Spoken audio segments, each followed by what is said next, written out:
Alors nous sommes aujourd'hui donc mercredi, on est le 2 Tammuz, nous sommes arrivés d'Af Koufioud, de Shabbat Koufioud. On était à la 11e ligne, Koufioud 11e ligne, la Gemara dit Hayman Dechlake Hivya. Si quelqu'un, donc un serpent s'est enroulé autour de lui, comment il peut s'en débarrasser? Elle a dit, il descend dans l'eau, il retourne un panier sur la tête du serpent, parce que s'il essaie de l'enlever, le serpent il va s'énerver, il va l'atteindre, il va lui faire du mal. Alors qu'est-ce qu'il fait? Il prend un panier, donc il le met autour de la tête du serpent, il essaie de séparer le serpent de lui avec ce panier, et le serpent il va rentrer donc à l'intérieur du panier, et les mayas, après il jette tout dans l'eau, où il se retrouve l'été, après lui il s'enfuit de là-bas. La Gemara dit encore un autre cas, si quelqu'un il voit qu'un serpent est jaloux de lui, ça veut dire il voit qu'un serpent il veut lui courir derrière pour le mordre. Et s'il a un copain lui à côté, qu'est-ce qu'il fait? Il n'a qu'à monter sur les épaules de son ami, comme ça le serpent il voit pas la trace de ses pas, et donc le temps de 4 amotes. Maintenant il y a personne à côté de lui, les chevals nigra, il saute sur une flaque d'eau, c'est-à-dire il traverse une flaque d'eau. Apparemment les serpents ils n'aiment pas l'eau. Mais là, s'il n'y a pas de possibilité, il n'a qu'à traverser un fleuve. Maintenant, quand c'est la nuit, qu'est-ce qu'il fait? Il met son lit, les 4 pieds de son lit, il les met sur 4 cruches. C'est-à-dire pour que le serpent, déjà, il ne monte pas rapidement. Il va dormir, c'est-à-dire on dit à la belle étoile, donc à l'extérieur. Comme ça, le serpent, parce que s'il monte, il rentre dans une maison, le serpent il peut monter sur le toit et après il lui tombe dessus, il attaque. Alors il dort en plein air. Il amène 4 chats. Et qui les attache, donc chacun à un pied de lit. Et qu'est-ce qu'il fait encore? Il amène plein de branches, des feuilles, il les met autour de son lit. Donc il les jette autour de son lit. Et qu'est-ce qu'il gagne dans tout ça? Parce que quand le serpent il va venir, il va marcher sur ses feuilles, il va faire du bruit. Or les chats, comme aussi ils sont très sensibles, ils vont entendre ça et les chats ils vont le manger à ce serpent. Haïman, Dagmar dit un autre cas. Haïman de la Hetabatré, celui qui voit qu'un serpent lui court derrière, qu'est-ce qu'il peut faire? Il n'a qu'à courir dans du sable, et le serpent là-bas, dans du sable, il n'arrive pas trop à ramper rapidement, et donc il va rebrousser chemin. Un autre cas, la Gemara dit, si une femme, elle voit un serpent, et elle ne sait pas qu'est-ce que le serpent il voudrait d'elle, est-ce qu'il veut l'embêter ou est-ce qu'il veut apparemment avoir une relation avec elle. Qu'est-ce qu'elle fait? Elle jette un habit devant lui, comme ça elle voit après. Et si le serpent il s'enveloppe avec ce vêtement de cette femme, ça veut dire qu'il veut aller avec cette femme. Sinon, donc c'est qu'il ne veut pas l'embêter. Qu'est-ce qu'elle fait maintenant quand il veut? Elle voit que le serpent il s'enveloppe avec le vêtement donc son vêtement à elle. Quelle est sa solution pour se préserver de ce serpent? Alors au début la Gemara a dit elle prend son mari, ils font un acte devant lui, comme ça au moins le serpent ça le dégoûte qu'il voit cette femme avec un autre et il laisse tranquille. Mais il y a une version qui dit le contraire. S'il voit la femme en train de faire la relation avec son mari et lui il voit ça, il va encore avoir plus envie. Et là, quelle est sa solution? Elle coupe ses cheveux et ses ongles et les jette devant lui. Vetema, elle dit comme ça. Dishtenana, elle dit au serpent, j'ai mes règles, donc on ne peut pas aller ensemble. C'est une sorte de... un truc de sorcellerie qu'elle lui dit que le serpent il se calme. On parle d'un vrai serpent? Ah oui. Maintenant il dit encore autre cas, plus grave. Il dit une femme, il est entré un serpent dans ses parties. À l'époque d'avant, les gens ils vivaient dans la nature. Et les femmes elles ne mettaient pas de sous-vêtements, donc c'est pas étonnant. En tout cas voilà, il dit le cas comme ça. Comment on fait pour lui sortir de là-bas? À l'époque il n'y avait pas. Même si ça va pique. Alors, quoi qu'il en soit, voilà une femme, donc un serpent, il est entré dedans. Comment elle fait? Alors, l'Agma nous dit, voilà comment on fait. D'abord, on lui écarte ses jambes. Et on la fait asseoir entre deux cruches. On amène de la viande grasse. Et on fait griller cette viande. On amène un panier plein de shahalem, c'est des cressons. C'est ce qu'il dit. Avec du vin qui sont bons, de bonne odeur. On met tout là-bas, donc entre ses jambes, puisqu'elle est au-dessus de deux cruches. Et on mélange le vin avec les cressons. Et ça fait beaucoup d'odeur. Et la femme, elle prend une tenaille dans ses mains. Parce que quand le serpent il sent cette bonne odeur de viande avec les cressons et le vin, il sort pour manger. Et quand il sort la tête, boum, elle attrape avec les tenailles et elle le met dans le dans le feu qui est en bas en train de cuire la viande. Pourquoi ça est dit? Parce que si elle attrape des hélas, si elle ne le brûle pas, il va retourner encore chez elle. Donc c'est pour ça que vite fait, elle lui attrape la tête avec des tenailles et elle le met dans le feu pour le brûler. Bon, tout ça c'est... Hein. Après on a dit dans la Mishnah, on passe à la Mishnah, on a dit que tous les aliments, un homme il peut manger pour des fois, ça veut dire, puisque ce sont des aliments mangeables par des gens en bonne santé, on peut les manger Shabbat même si c'est pour se soigner.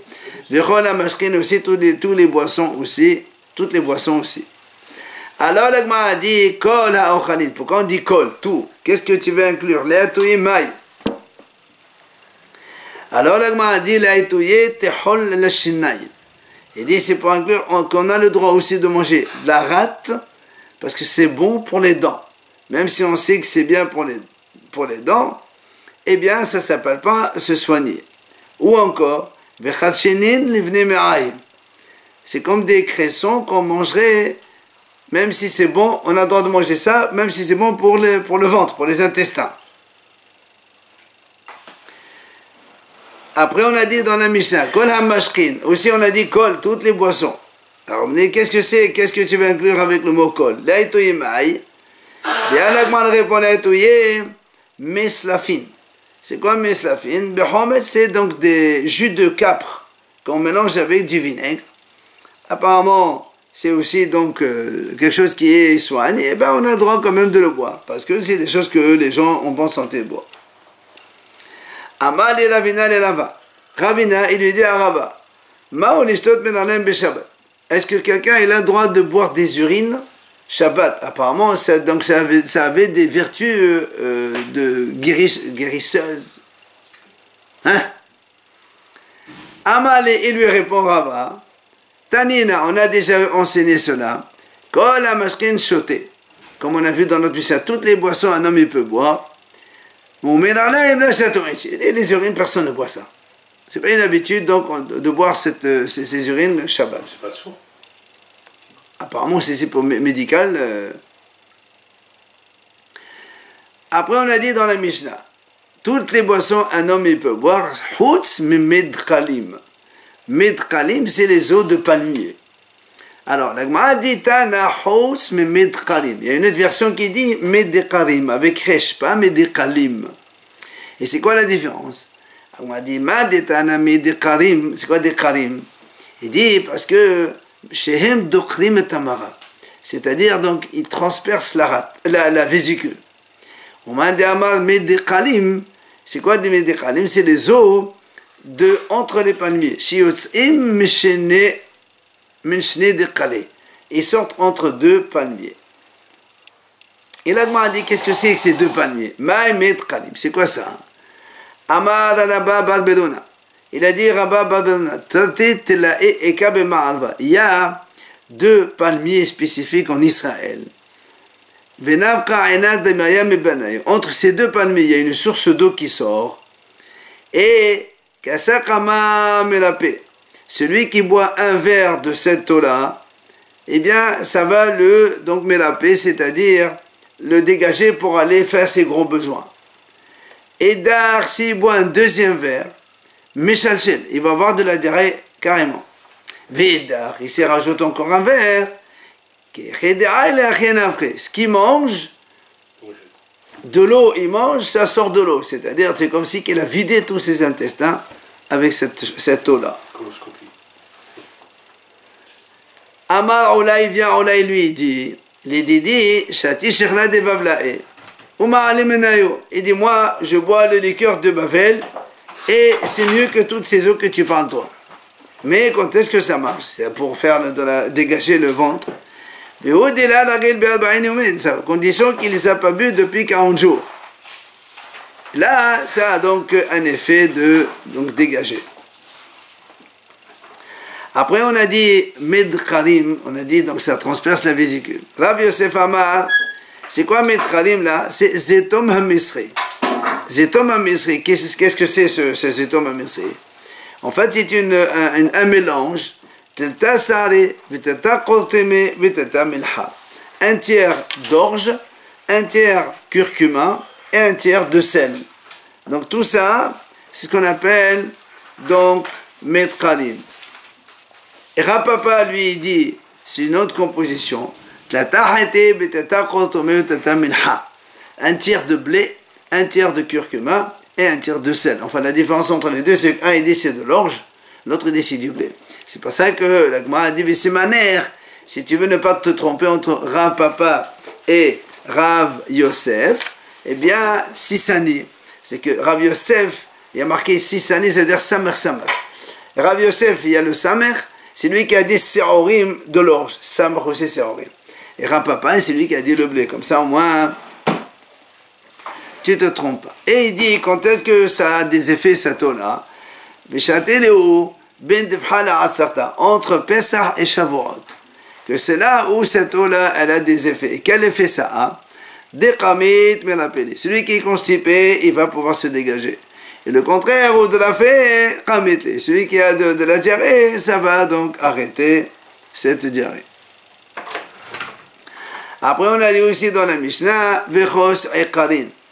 Alors, on a dit, dans la Mishnah, on avait dit, toutes les boissons, un homme il peut boire, sauf Medcharim, mais sauf Chos Ekarin. On n'a pas le droit donc de boire Kos Ekarin. Alors, on a dit, c'est quoi Kos Ekarin? Alors, Amar Rabbi Yochanan, il dit Rabbi Yochanan, voilà comment c'est cette boisson-là. Laïti Matkal Zouza Koma Alexandria. On amène le volume d'un zouz, le poids d'un zouz de sève d'arbre d'Alexandrie.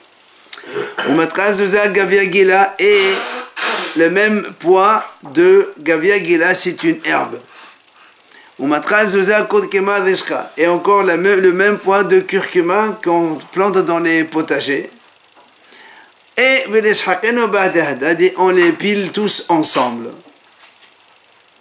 Et l'Agma a dit, quand on mélange tout ça, qu'est-ce qu'on fait? On mélange ça avec de l'eau. Les avas, pour une femme qui a beaucoup d'écoulement, on lui donne c'est-à-dire, on lui donne les trois, le mélange de ces trois-là, donc le sève d'Alexandrie, l'herbe Gavia Gila et le curcuma, et elle boit ça et elle guérit, et en plus elle ne devient pas stérile à cause de ça. Mais l'iyad qu'on a, mais celui qui a la jaunisse, on lui donne trin bishechra ou me'akad. On mélange deux de ces produits avec de la liqueur. Tout à l'heure c'était avec du vin, mais lui on le mélange avec de la liqueur. Il va guérir, mais au me'akad. Après il devient stérile, il ne peut plus avoir d'enfant. Alors l'Agma explique le premier cas quand on a dit les avas, telata behamra vela me'akala. On a dit donc on mélange les trois avec du vin et elle guérit. En plus, la me'akala ne devient pas stérile cette femme. Ve'ela, si maintenant on n'a pas ces produits-là, qu'est-ce qu'on fait pour soigner cette femme? Laïti tlatak fizi shamri palsae. Il amène 3 récipients que chacun il contient 1 litre. De quoi? Shamri palsae, des oignons perses. Ils sont gros. Veneshlok behamra, on va faire bouillir ça avec du vin. Veneshriya, et on lui fait boire à cette femme. Venemale comme mes ovaires. Et on lui dit comme ça, lève-toi de tes écoulements. C'est-à-dire, arrête de tes écoulements. Voilà donc comment une femme qui a des écoulements comme ça longs, elle peut guérir. Veila, si on n'a pas ça, qu'est-ce qu'on peut voir comme autre alternative? L'utba parashat drachim. On dit à la femme, on la met dans un carrefour. Elle tient un verre de vin dans la main. Il vient par derrière un homme. Il lui fait peur comme ça brusquement. La même chose, il lui dit, lève-toi, donc arrête avec ton écoulement. Apparemment ça marche. Si elle sait qu'il va venir quelqu'un. Hein? Si elle sait qu'il va venir quelqu'un. Mais on ne lui dit pas justement. La autre solution. La Gemara a dit, laïté bouna de chamona. On amène plein de pommes du cumin. Uvona de modeka et plein de pommes de curcuma. Uvona de chavli lata et plein de pommes de fenugrène. Tout ça, les 3. On va les faire bouillir avec du vin. Et on les fait boire à cette femme-là. On lui dit la même chose, arrête avec tes écoulements. Si on n'a pas ça, autre alternative. Mais là, il n'y a pas de possibilité. Qu'est-ce qu'on fait? On amène 60 couvercles de cruche. Ou safia, et on frotte son corps avec ces 60 couvercles. Et on lui dit la même chose, arrête avec tes écoulements. Là, si on n'a pas cette solution, on a une autre solution quoi? Là, était pashtina. On amène une herbe qui s'appelle pashtina. Pourquoi on l'appelle pashtina? Il dit parce que au lieu que l'herbe elle pousse comme ça en verticale, elle s'étend plutôt sur le sol. Pashitana, il se met de pachette. Donc on amène cette herbe là. On va faire bouillir ça avec du vin. Et après on lui fait donc frotter son corps avec cette boisson. Et la même chose, on est malade, on lui dit, arrête avec ton écoulement. Vila. Et s'il n'y a pas donc ça, quelle est l'autre alternative? Il amène une herbe qui s'appelle hanouga qui pousse donc devant des ronces qui s'appellent romita. On va brûler ces herbes-là.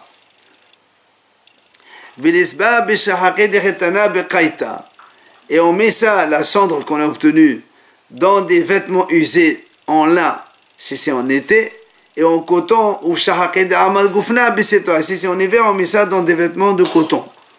Et la femme, elle s'habille avec ces vêtements-là, et c'est comme ça qu'elle va guérir. Vila. Et s'il n'y a pas cette possibilité, on creuse 7 trous, et dans chaque trou, on va brûler une branche de vigne, qui est encore jeune vigne. Et là, ensuite, on donne à la femme un verre de vin qu'elle se met dans la main. Après, elle s'assoit dans un trou.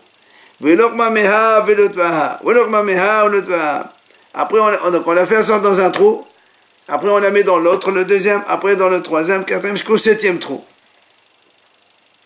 À chaque fois qu'on la lève d'un trou, on lui dit arrête avec ton enseignement. Vila, s'il n'y a pas cette possibilité, c'est quoi une autre possibilité? Laïti smida. On prend donc de la semoule de farine. Et on fait oindre la femme, mais palga les tataï, depuis la moitié de son corps vers le bas, tout le bas. Et la même chose, on lui dit arrête avec ton enseignement. Vela, sinon, on n'a pas de cette possibilité. Il y a une autre alternative, quoi? Il a été Be'ata de Naramita. Il amène un œuf de ce qu'on appelle Baterana, d'une autruche.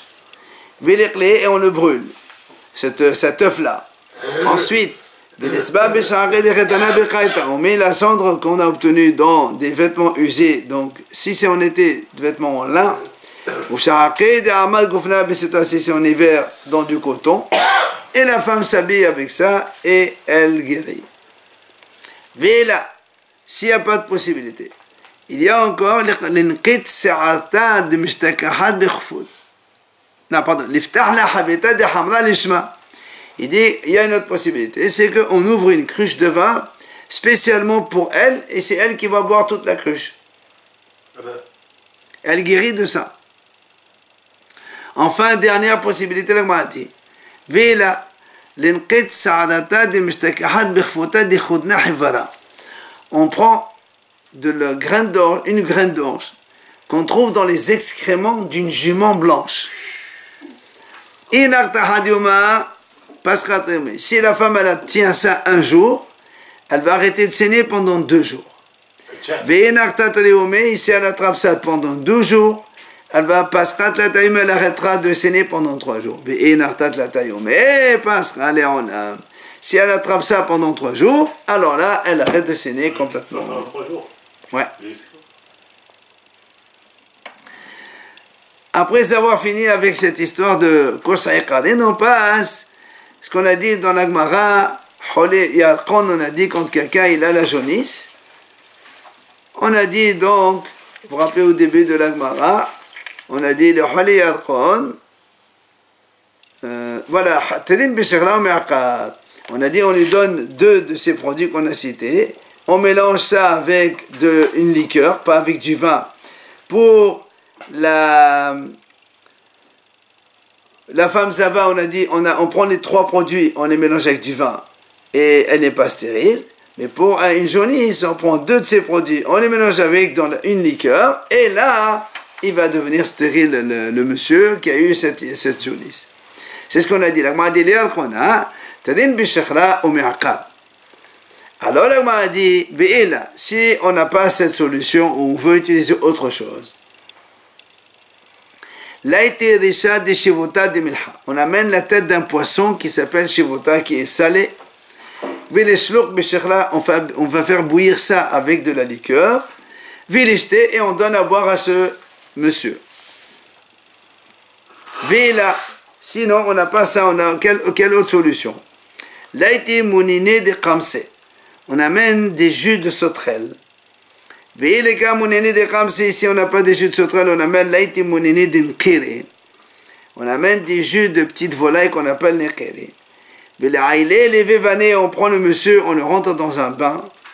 Et on va donc l'enduire avec ce jus là dans le bain qui est chaud. Maintenant, s'il n'y a pas un bain, parce qu'on veut que ce soit très chaud, il n'y a pas de bain. On met le monsieur, l'individu, entre un four et le mur à côté, là-bas c'est trop chaud. Comme ça, il va transpirer et le licteur, il s'en va de lui. Oui. Amar Rabbi Yochanan, celui qui veut réchauffer quelqu'un qui est malade de cela, il prend un habit de ce monsieur qui est malade ou un autre malade, et il se met avec, et là aussi ça va sortir la maladie. Chaque fois il devient stérile ou non? Non, là non. Stérile, c'est que les deux premiers. Jaunisse, là. Ouais. Ravaha Bar Yosef Hashbe. Moi, je raconte une fois, Ravaha, il avait aussi cette maladie, donc il avait la jaunisse. Avad et Rav Kahana, il lui a donné justement un drap de quelqu'un qui était malade avec ça. Et il lui a enveloppé avec, mais tassé, et lui, il a guéri effectivement. Vela, sinon, l'a été tatak faisait amener par sayata. Quelle autre solution? On amène 3 paniers, que chacun il contient un volume d'1 litre. Et on les remplit avec des dattes perses. Et on amène encore 3 paniers. Qu'on met à remplir avec de la cire qu'on a pris d'une ruche d'abeille. on amène encore 3 paniers qu'on remplit avec ahalatul ana, c'est une herbe qui est rouge, et tout ça, on va faire bouillir ça avec une liqueur, et on lui fait boire. Et là, et s'il n'y a pas cette possibilité, on amène un petit anon, le fils d'une ânesse, un petit anon, et on va raser la tête de ce monsieur qui est malade au milieu de sa tête. Après, on prend le petit anon, on lui fait une saignée du front de l'ânon, le petit anon donc. Un anneau. Anon, petit âne, un petit âne. Et donc, on a pris le sang de cet anon, et on met le sang dans là où on a rasé les cheveux de ce monsieur qui est malade. Et c'est comme ça qu'il guérira. Mais la Gemara a dit attention, fais attention que le sang de cet anon ne descend pas dans les yeux du malade, sinon il va donc aveugler ses yeux. Autre possibilité, la Gemara a dit sinon, on amène la tête d'un bélier qu'on a mis auparavant dans du vinaigre ou dans une saumure. On va ensuite faire bouillir ça avec de la liqueur, et on lui fait boire. Autre possibilité, la Gemara dit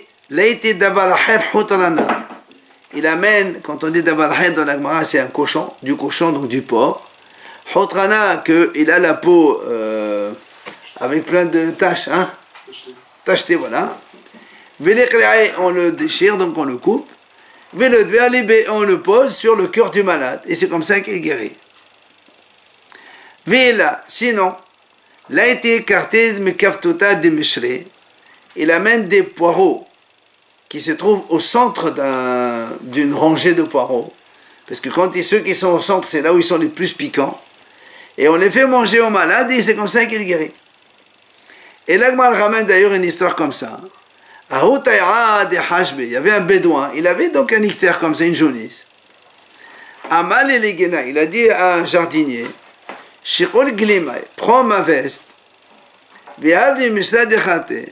amène-moi une rangée de poireaux.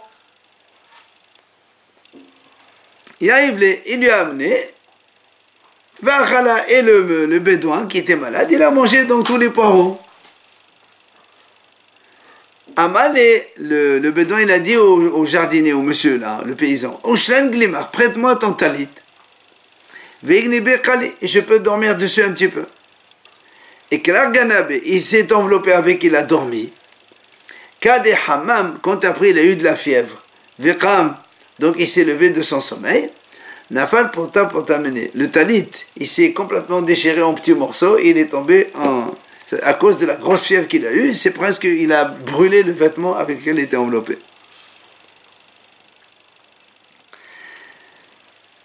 La Gemara revient sur ce qu'on a dit tout à l'heure, que pour un ictère, on prend les deux produits avec de la liqueur, et on a dit, après l'homme, il devient stérile. Alors la Gemara a dit est-ce qu'il est permis de faire ça? Est-ce qu'il est permis de prendre un médicament pour devenir stérile? Pourtant la Braïta a dit d'où on sait qu'il est interdit de castrer un homme. Rabbi Hanina dit, c'est marqué dans la Torah quand on parle là-bas d'un animal, les défauts d'un animal quand il a des problèmes au niveau de ses organes génitaux, que les testicules sont écrasés, arrachés ou autre, tout ça on n'a pas le droit d'amener en corban. Et la Torah a dit là-bas, vous n'avez pas le droit de faire ça, on n'a pas le droit de castrer un animal. Et Bachem aussi, Rabbi Hanina dit, même chez nous c'est les humains, on n'a pas le droit de castrer un être humain. Alors comment tu lui donnes un produit qui après il va devenir stérile, c'est interdit. Alors l'Agma lui répond, quand est-ce qu'on a dit que c'est assourd? C'est quand quelqu'un il fait un acte intentionnel de vouloir donc castrer. Mais là, ici, il est en train de boire un médicament pour guérir. Indirectement, ça va donner cette conséquence. C'est pour ça que lui dit que c'est moutard, la Torah n'a pas interdit ça. Comme d'ailleurs, l'Agma a dit, celui qui veut castrer un coq, qu'est-ce qu'il lui fait? Il lui coupe la crête, et le coq, il va devenir castré tout seul. Il va devenir donc stérile. Et donc tu vois bien que quand on fait quelque chose indirect, c'est moutard, parce que tout à l'heure, assaut de castrer, directement, c'est ce qu'il nous montre ici. Ici, on a coupé la crête. Le coq, il a dit, Rabbi Yochanan a dit, celui qui veut faire ça, il peut faire comme ça. Il coupe la crête du coq, et après il va devenir stérile. Donc tu vois bien, indirectement, on a le droit de le faire. Donc chez nous aussi. Alors l'Agma le repousse et dit, non, pas du tout. L'Agma dit, mais non, c'est pas du tout la même chose. Pourquoi? L'Agma dit, non, Ravashi, il a dit, en fait, quand on enlève la crête du coq, c'est pas qu'il devient stérile. C'est qu'il est tellement vexé quand on lui avait enlevé la crête, il n'a plus envie d'aller avec une poule. Et du coup, il a plus son kavod. Donc, du coup, tu vois bien, c'est pas castré. On n'a pas castré. C'est juste un peu la déception. Le coq, il est malheureux. Donc, c'est pour ça, il est mélancolique. Il ne peut plus aller avec une poule. Donc, la question, comment ça se fait que nous, on l'a autorisé?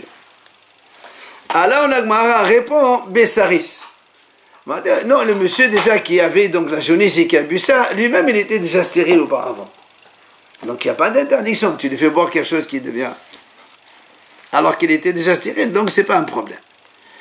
Sur ce, l'Agma a posé une question.